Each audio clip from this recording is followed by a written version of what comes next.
Hey there, Coastin With Quayz fans. Official Coastin With Quayz merch is available now through Redbubble. Click the link in the description to get your merch today. Every purchase helps to support the channel, which means more coaster content. And now, on with the video. Hi everyone, this is Mark aka Quayz, and welcome to another coaster analysis video. Recently, Cedar Point released the POV video for their new Vekoma tilt coaster, Siren's Curse, so I figured we'd take a look at its layout and see what it's going to look like. When Cedar Point announced this coaster, which is going to be new in the summer of 2025, they did release some off-ride footage, but they did not release the POV at first. So I'm excited to see the differences between the off-ride and the POV to see how the POV makes it seem as far as intensity is concerned. Let's not waste any time and let's jump right into the POV video to get a better feel for what Siren's Curse is going to be when it opens this summer. All right, so right off the bat, you go right out of the station into the lift hill, and I love this because that tilt drop is going to be a perfect way to start this ride.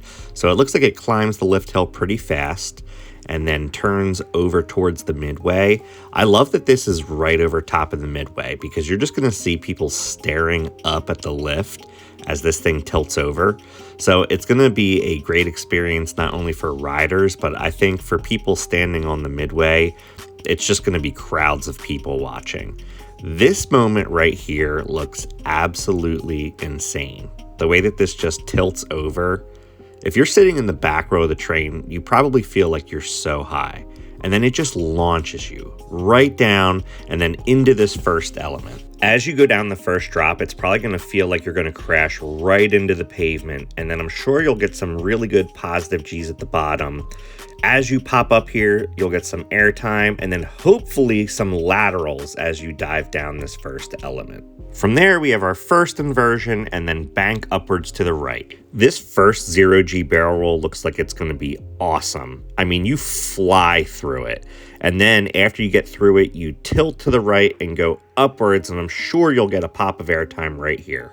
This portion of Siren's Curse is kind of giving me Maverick vibes because of how low it stays to the ground. And I love Maverick, so I'm totally fine with that. The next part of the ride is a really cool looking triple down moment going back in the other direction. This moment of the ride looks like it potentially could be my favorite part of the ride. It kind of reminds me of the quad down on Lightning Rod, and that's pretty much the best part of Lightning Rod, so I'm excited to see what this feels like. Because the train is twisting and turning as it's going down, I'm wondering if it's going to be more intense and lateral focused instead of airtime focused, but if it's a balance of both, this could be amazing.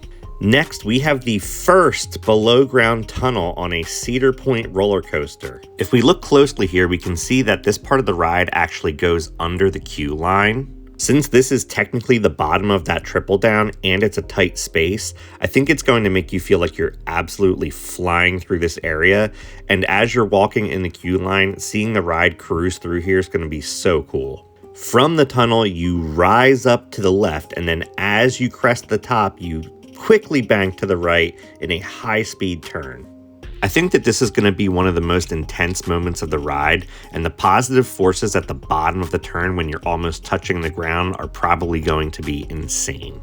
After the turn, we get an airtime hill, a leftward bank, and then we enter the final inversion of the ride. If Siren's Curse is maintaining good speed, this airtime hill could give you good ejector airtime, and then you're going to bank to the left and hit this final barrel roll, or what they're calling is a 0G barrel roll. So this could be a really cool floaty experience right after that ejector airtime hill. Finally, we have a wave turn, a rightward turn, a leftward turn, and some pops of airtime right into the brake run. I love wave turns, they're a lot of fun, and all these quick little transitions and airtime hills at the end are going to be a great way to end this ride. Instead of straight track or some simple airtime hills, we get a lot of twisting and turning. That keeps things dynamic, and it looks like you're going to maintain speed, so this ride's going to be trucking right up until the very end. And that's Siren's Curse.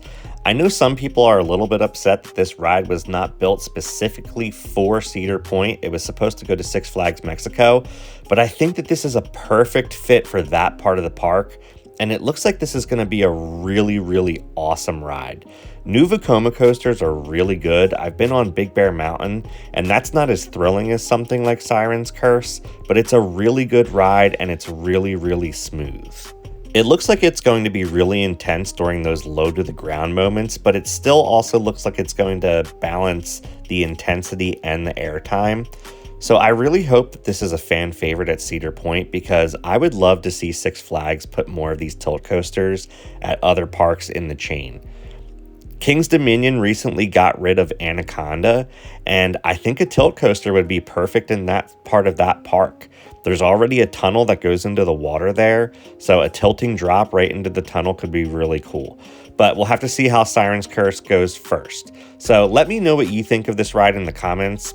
I think it looks awesome. I can't wait to get to Cedar Point this summer and ride it. If you liked this video, like, comment, subscribe, and until next time, keep on coasting.